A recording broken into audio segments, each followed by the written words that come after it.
Hi, everyone, and welcome to our 2017 Where To From Here webinar. We're delighted you could join us today. My name is Lori Norman, and I'm an investor specialist and partner with Steadyhand. Sitting with me is our president, Tom Bradley, and Salman Ahmed, who as a portfolio manager at Steadyhand, works closely with Tom monitoring our fund's managers and doing investment research. A few things before we begin. If you'd like to ask questions, we'd love to hear from you. To ask a question, enter the question in the upper right-hand corner of your screen, and we'll try to answer as many as we can following the presentation. This webinar is being recorded, and we will post a blog with a link to the recording early next week. Today's presentation will last about 25 minutes. We'd encourage you to take some time to read our latest quarterly report, which goes into much more detail. And as a reminder, any of the performance numbers we speak about today or you read about in the quarterly report are always after fees.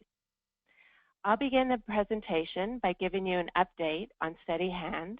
Salman will walk through the key takeaways from 2016, and Tom will provide you his views on the markets and how our funds are positioned looking forward. We will then close with questions. So let's begin. We are now managing $625 million for our clients across Canada, from BC to Ontario. We couldn't have done this without you. A large part of our continued success and growth is because of your trust, increased commitment, and introduction to friends and family, and for that we would like to thank you. It was a good year for our clients and for us too. Our performance is your performance. This year, 83% of our team's families' financial assets were invested in Steadyhand funds alongside you. And this is us, the Steadyhand team. We welcomed Evan Parabet's center bottom to our team this fall. Evan is working in our Toronto office with our colleague David Toyne as an investor specialist helping our clients build and manage their portfolios.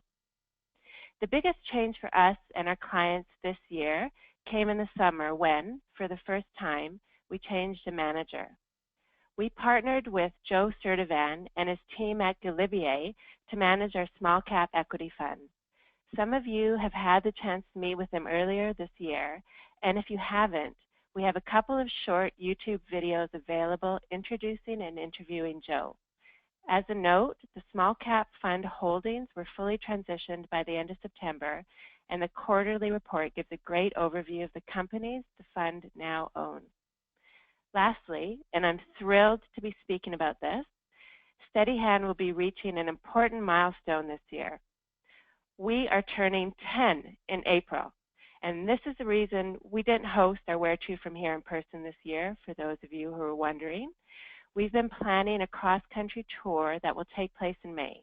We're looking forward to celebrating our anniversary with you and to share what we've learned over a decade of investing, advising, and working with our clients. We'll be providing details in due course, so please mark your calendars when the dates have been finalized. And lastly, we often say this, but please don't hesitate to call or reach out to us at any time. We'd love to see you in May, but we have many events planned over the next few months, which you are more than welcome to attend. And with that, I will hand it over to Salman. Thanks, Lori. Well, 2016, wow, what a truly remarkable year, eh? We met and spoke with many of you throughout it, and as we did, we couldn't help but notice some themes. At the start of the year, many of you expressed worry, which was understandable. There was plenty of global uncertainty and stocks around the world were falling. That turned to relief as stocks stabilized. Some, like Canada, even rose. Then, of course, there was that period of anticipation. Many of you told us you were nervous about what Brexit and the US election would hold for your portfolios. When those votes did pass, there's plenty of excitement. Stocks rallied. But there was also some confusion because not much had really changed from an economic standpoint. What I'll do over the next few minutes is I'll go through what our funds did in these periods. And I'll do that to provide some context around their performance. Just a reminder, we offer 6 funds. The 5 in red here are our building block funds. They're managed by external managers, also known as sub-advisors, These are best-in-class managers who specialize in a certain area. When working with you, we use these to build you a custom portfolio that caters to your goals. Our sixth fund, the Founders Fund, is a balance fund, meaning it owns both stocks and bonds, but it does so through owning those underlying building blocks. But Tom and I have a slightly larger role to play on this one. We decide how much of those underlying funds to own. This allows us to shift the amount in stocks and bonds and domestic and foreign based on where our managers are finding attractive opportunities. For this presentation, I'll just focus on the Founders Fund, and I swear it's not because the founder happens to be sitting right next to me and staring at me as I utter every word. It's because it's our largest and most widely held fund. It also incorporates all the advice that we provide to you throughout the year. So I want to start in early 2016. There were lots of negative headlines. Greece was back in the news. Strikes around the country were happening over fresh austerity measures that had just been put in place. And there were question marks around Chinese growth as well. And China's slowing economy was contributing to the decline in commodity prices. As a big exporter of commodities, like oil and precious metals, this was having a negative impact on us here at home. Just within the first 6 weeks, Canadian stocks had fallen 5%, US stocks and international stocks fared even worse. It was a tough time to be an investor. It was around this time that we did our last Where To From Here presentation, and we were on the other end of this. We were really, really excited. This is the slide we put in front of you. Behind that stoic facade, Tom was literally jumping with joy, and if you were there in person, you saw it live. Our advice was simple: don't miss this RSP season. That's because stocks with great long-term prospects were now on sale and our managers were buying. We were taking our cue from our managers and doing the same on the Founders Fund. Of course, that didn't happen overnight. Some of you will recall that in June 2015, that's 18 months ago, we had 55% in stocks. That's 5% less than our long-term target. Soon after that, stock prices started to fall. And by the end of 2015, the weight in stocks had moved up to 59%. As stock prices continued their slide, we continued to buy. And within the first couple of months of last year, the Founders Fund was holding 66% in stocks. And that proved to be a great decision because after falling for the first 6 weeks, stock prices rebounded strongly for the remainder of the year. Canada actually ended up surging the most. It was the best performing developed market in 2016. In light of those strong returns, we did some rebalancing and ended the year in line with our long-term target of 60%. You shouldn't expect these dramatic swings from us too often, 55 to 66 and back to 60 all within 18 months. It just happened to be an extraordinary period and required us to be more active than usual. We didn't get everything right. The fund didn't benefit from that jump in Canadian stocks as much as it could have. The Founders Fund held more in foreign stocks, and it has done so since really day one. And that's because our managers have told us that's where they're seeing better opportunities. On the other hand, a big component of that foreign stock exposure comes from our global equity fund, which had a great second half of the year. It outpaced most other global equity funds in the last 6 months of 2016. So what does that mean for you? Well, this is a mountain chart. It's graphing the Founders Fund returns since the fund was launched, and that red box is around 2016. In that period, the fund gained 6.7%, and that's after fees. There will be some Canadian heavy portfolios out there that did better than us last year, but we don't have to go too far back to see the flip side. If we simply move that red box back 1 year to 2015, when Canadian stocks were down more than 8%, the Founders Fund was up almost 4%. This is a good reminder of how diversification works. Rather than keep up in all markets, having a variety of regions, sectors, and asset classes hopefully helps smooth out returns. Long-term results have also been solid. Since its launch in February 2012, the fund has gained an average of 8.1% per year. That means $100,000 invested on day one would have turned to more than $146,000 at the end of 2016. I realize many of you aren't Founders Fund clients, but you too would have had a similar experience because our funds have similar themes across them. As an example, having some foreign content is a characteristic of all our equity portfolios. Our Steadyhand equity fund and small cap fund are Canadian-centric, but also invest in non-Canadian businesses. And having foreign stocks has been a big reason for that strong Founders Fund return. The MSCI World Index, which is a proxy for global stocks, has easily outpaced Canadian stocks in that period. On the other hand, having fewer bonds in the Founders Fund hasn't helped. We've long been of the view that bond yields have more room to go up than down. Keep in mind, when bond yields go up, bond prices go down, which hurts their returns. And as you can see in this chart, yields have fallen to historical lows since the credit crisis in 08 and 09. And this path down has been great for our income fund's historical returns, but we have to worry about what may happen going forward.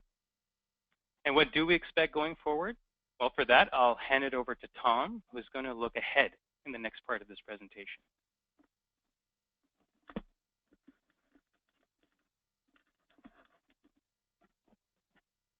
Thanks, Salman. Well, I'm looking stoic, by the way, if you're wondering. And just getting my microphone correct. Well, I go into this part of the presentation a little bit reticent because 2016 was a year when everybody got everything wrong. Politics, the markets, you name it. And so I think you know, though, that we're sort of on the right side of that. We don't make short-term or even medium-term predictions on the market. As we do often, and we will today, we look out 5 years. But we really just think it's too complex. There's too many factors, too many interconnections to worry about trying to figure out what the market's done. And indeed, we've designed our firm with the idea that we just don't know what markets are going to do in the long term, or in the short term.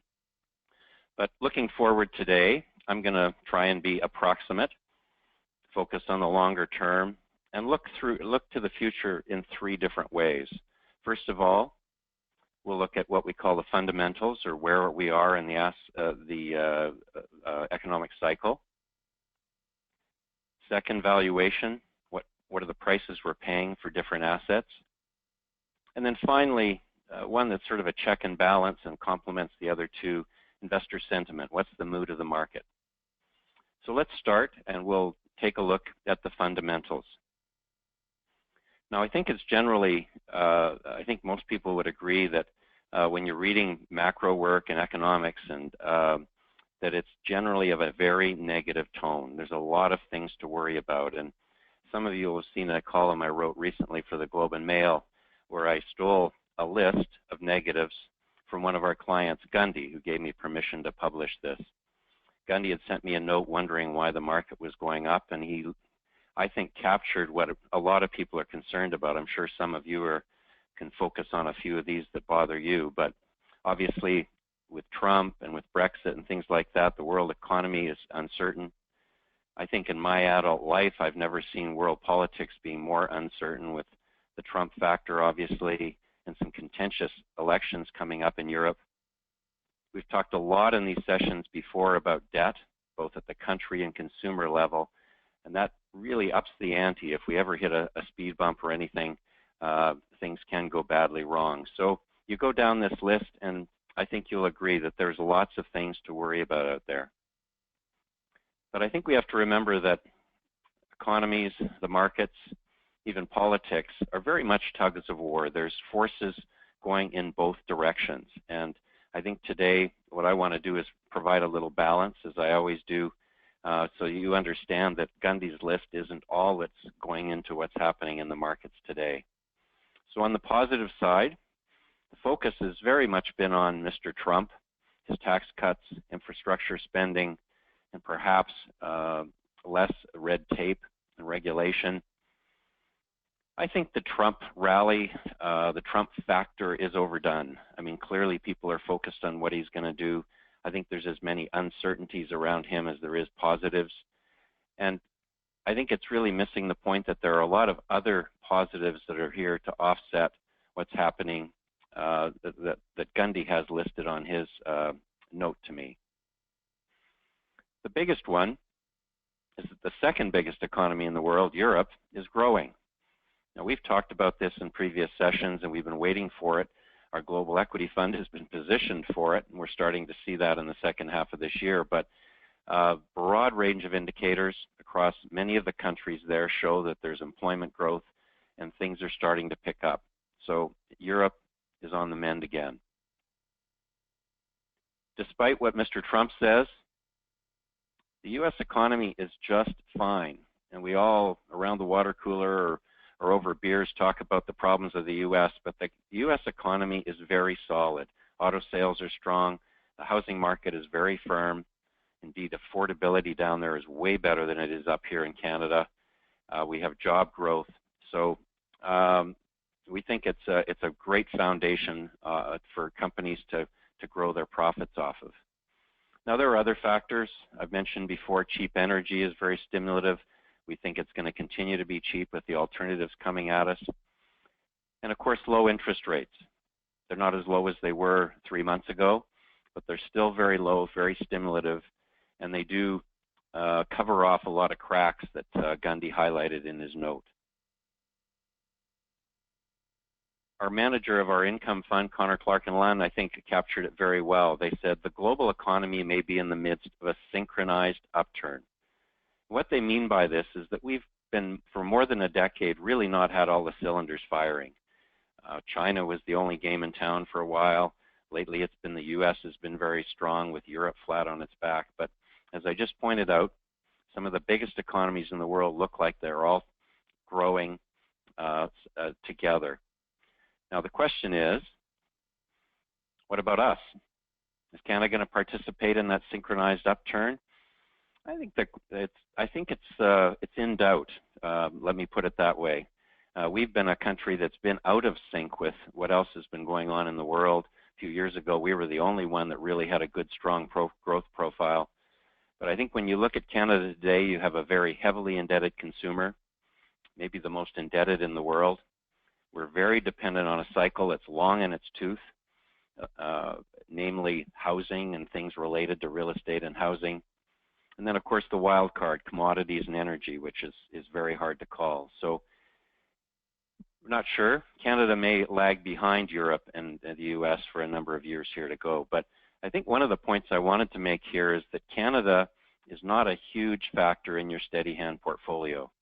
Yes, we own TD Bank, we own Loblaws, but really, even our Canadian stocks are largely driven by what's happening in the global economy. So something to keep in mind when we know that those headlines in Canada very much affect our lives and our livelihoods, but your portfolio is less impacted. Now, those fundamentals, how are we positioned for them? Salman showed you this chart earlier, and I'll just briefly touch on it, but the emphasis is more in the foreign side. As Salman said, our managers are finding better opportunities there. There's companies there that we just can't buy in Canada, whether it's healthcare, technology, things like that. The other element of our foreign content is that it is much more balanced. It's not just U.S. with a little of the other countries. It is sort of a third, U.S., Europe, U.K., and Asia. And we find that there's way better recovery potential in Europe, I just talked about that, and Asia than there is in North America, where things have been humming along for quite a while. So we're going to continue to have this positioning, and as you've seen and we've said, it's really started to help the portfolio in the second half of the year. Now, the Founders Fund has 121 stocks in it. If we broke it down by country, if we break it down by industry, this is what it looks like. I don't have time to go through all of these, but let me focus on a couple. The largest component is financial services. Most Canadian portfolios are like this, but our mix is a little different. We have a large position in TD Bank, but it isn't just 3 or 4 or 5 Canadian banks. We have European banks, Asian, even have some exposure to emerging markets, and then there's some other diversified financial companies. So that is a very diversified mix of financial services. we range over to the right to basic materials and commodities, you can see that's a fairly small part of the portfolio. We talked about that when we were reviewing our performance. Clearly, last year was a commodity recovery year. Really, the point here is that that'll typically be a fairly small part of the portfolio. We find those industries unpredictable. They're always cyclical. And frankly, there's not very many good companies in the commodity area. So that bar will go up from time to time, but it'll never be a dominant part of the portfolio. So if we leave the fundamentals and move on to the prices we're paying or valuation, I think it's important, and this is something that we focus on a lot at Steadyhand, is the phrase I often use is no investment is good or bad without an assessment of price. And so let's look at that. Now, last year when we were in front of you in February, Salman referred to this. If I was to use the retail analogy, everything was on sale. And we were buying. We were taking advantage of those sales. And so you might ask, well, where are we today?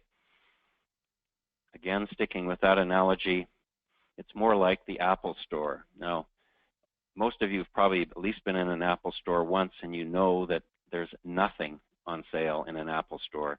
And indeed, it's really premium pricing throughout. And that's really what we're finding right now. Our managers are grumbling about not being able to find cheap stocks. Valuations are fairly on the high side. And I'll give you a couple of data points just to back that up. First of all, on the secure, kind of safe side of your portfolio, if we look at bonds, this is the yield of a Government of Canada 10-year bond going back to 2007. Started up around 4.5%. It got under 1% earlier in 2016, and then backed up in the last quarter of the year to 1.7. But the point here is that 1.7% return to lend the government money for 10 years when inflation is around that level isn't a very good value proposition. And so we continue to be de-emphasizing bonds. We want to have some. They're a very good diversifier. When stock markets are going down, bonds tend to go up, but we will have a more modest position. We go over to the stock side of the portfolio. This is a chart I've shown you many times in these presentations. It's put together by the Value Line Research Service out of the US. It has about 1,700 stocks in it.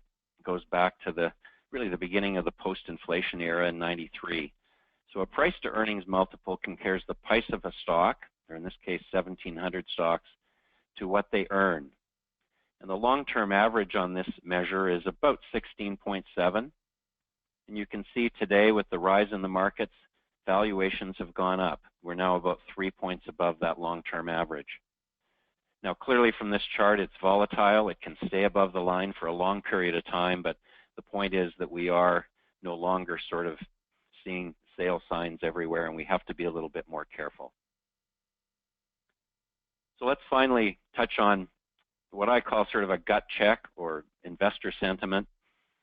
And investor sentiment is what we call a contrarian indicator. And I think the best person to describe what I mean by that is Warren Buffett. When he says, we simply attempt to be fearful when others are greedy and be greedy only when others are fearful.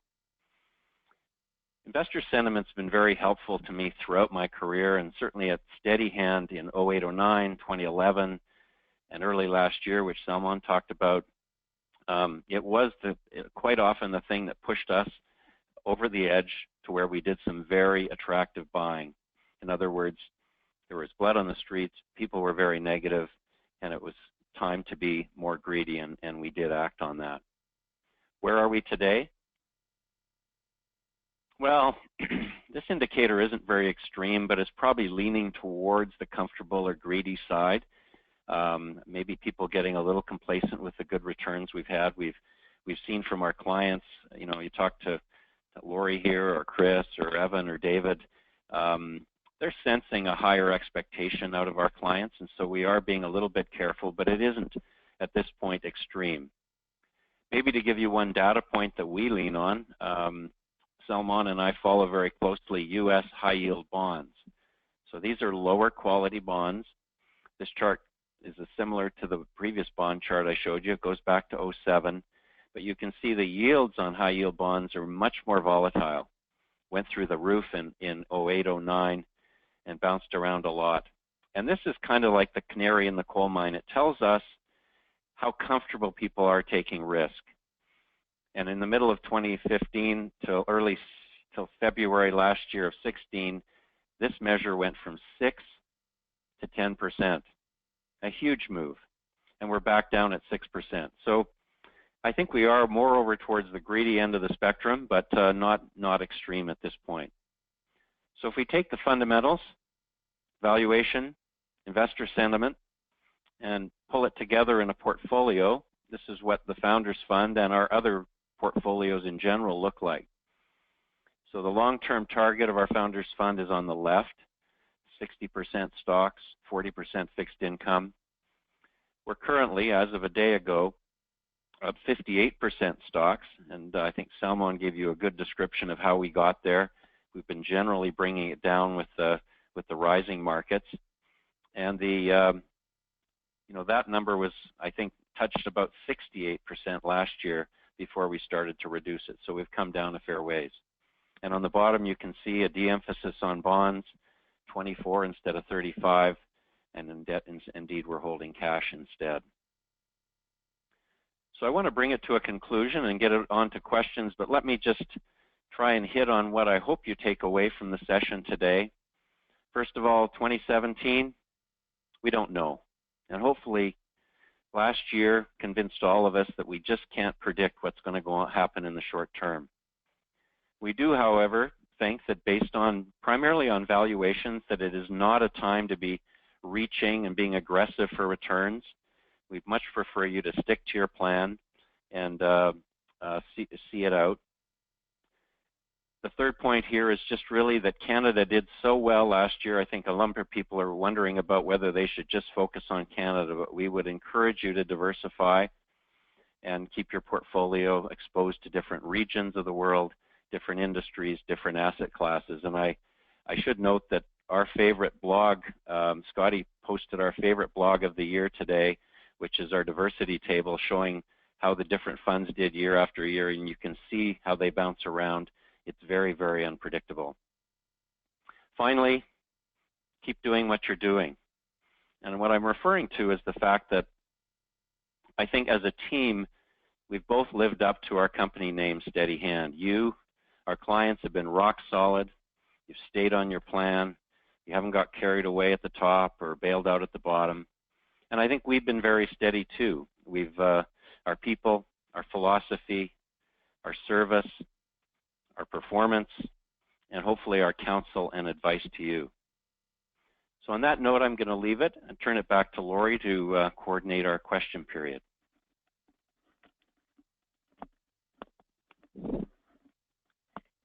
That's great. Thank you, Tom and Salman.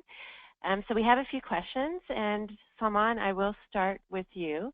Can you talk a little more about the long-term performance of your global equity fund?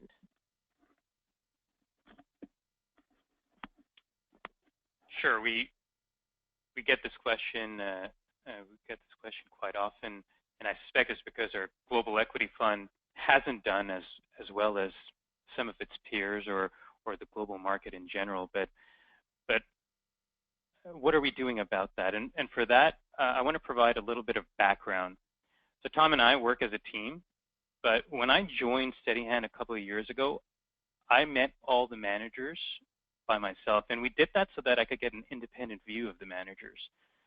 So I flew to Edinburgh to meet Edinburgh partners who manage our global equity fund for us, met various people across the firm, senior analysts, junior analysts, analysts across sectors, operations, legal, and we did that, and I did that to get a complete picture of the manager.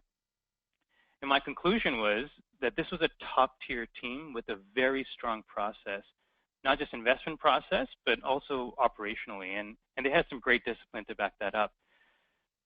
If we look at their record on their international fund, which excludes US stocks, and if we look at their record on their European equity fund, they've done very well, and they're among the top managers out there. In our global equity fund, though, they just haven't benefited from holding enough in US stocks, which in hindsight has been a mistake. US stocks has been the place to be since 2009. But we have to look ahead, and that's what we at Steadyhand are always trying to do. And we believe the team and the portfolio has all the ingredients to turn around that performance. And I don't want to dwell on short-term numbers too much, but we got a little taste of that in the last 6 months of 2016 when the fund was ahead of most other global equity funds in Canada. So we have full confidence in Edinburgh Partners, but we're also monitoring them a little bit closely because of their performance woes. Okay, thank you. Tom, here's a question for you. Are Steadyhand funds appropriate for seniors seeking a reliable stream of income, or are they more appropriate for younger investors who have time on their side to recover from economic blows?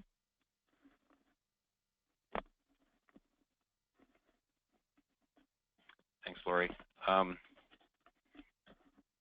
Well, we're probably guilty of appearing that we're only for younger investors in the sense that we're, particularly in weak times in the market, we're very raw, and we want to make sure people step up and participate. But I think our lineup is adaptable to almost any type of investor.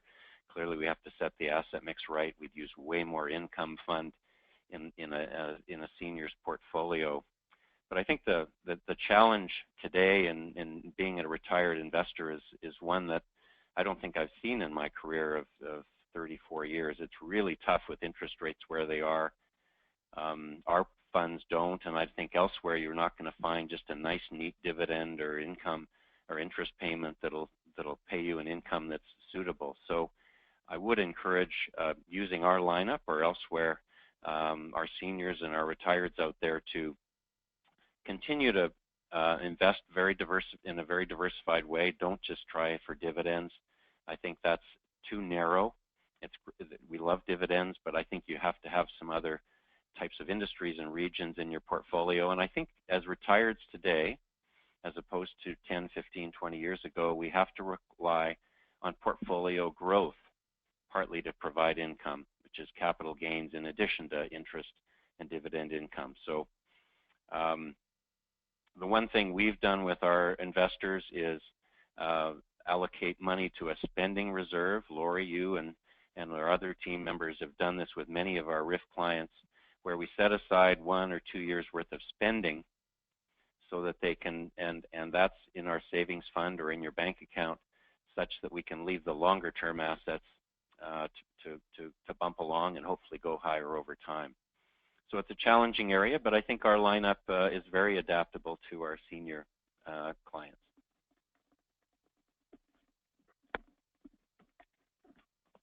Okay, thank you. Salman, I'll hand this one to you. I appreciate we haven't had a long-term experience yet with Galibier. Can you talk about the geographic diversification of the small cap equity fund?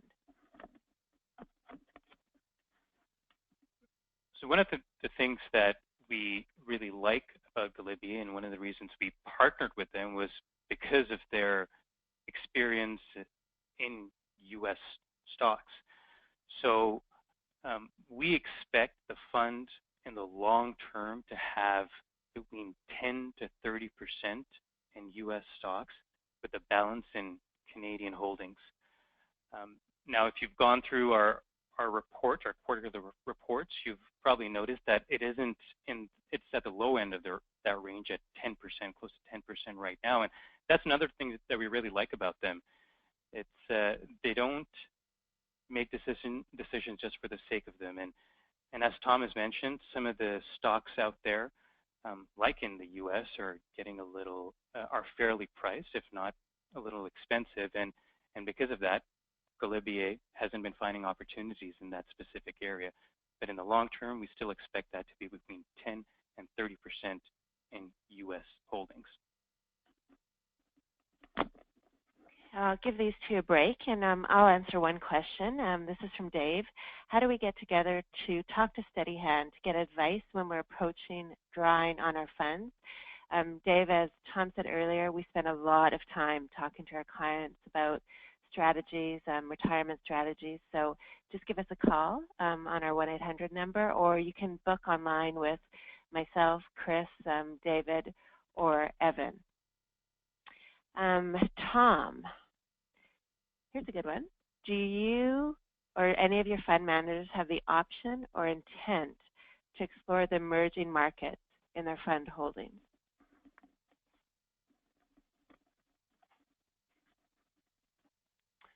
Emerging markets, we, in two of our funds, the equity fund and the global fund, they have the freedom to invest in emerging market stocks.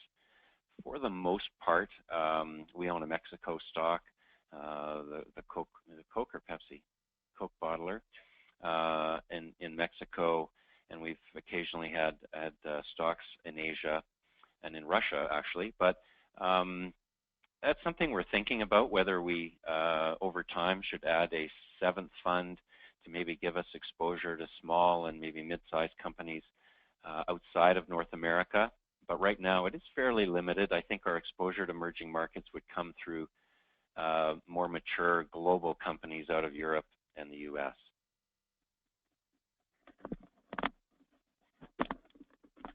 That's great. I'm gonna. We have a lot of questions coming in, so I'm gonna leave room for two more, and then we will close the session. So I'm on. As a potential investor, and the fact that many of your holdings are foreign assets, how could I hedge the potential currency risk of investing in your funds? So when we were designing our funds many years ago, we thought about this. Tom has spent a lot of time thinking about hedging currency risk, and the reason we don't hedge currencies is because we think having diversity in your portfolio is good. Having a variety of currencies in that is part of that diversification. So our advice is actually not to diversify that currency exposure, because it brings it'll help smooth out returns over the long term.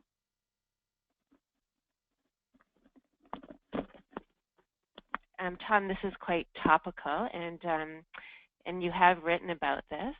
The question is, I thought, are you noticing any impact from the recent statement changes that I have been reading about?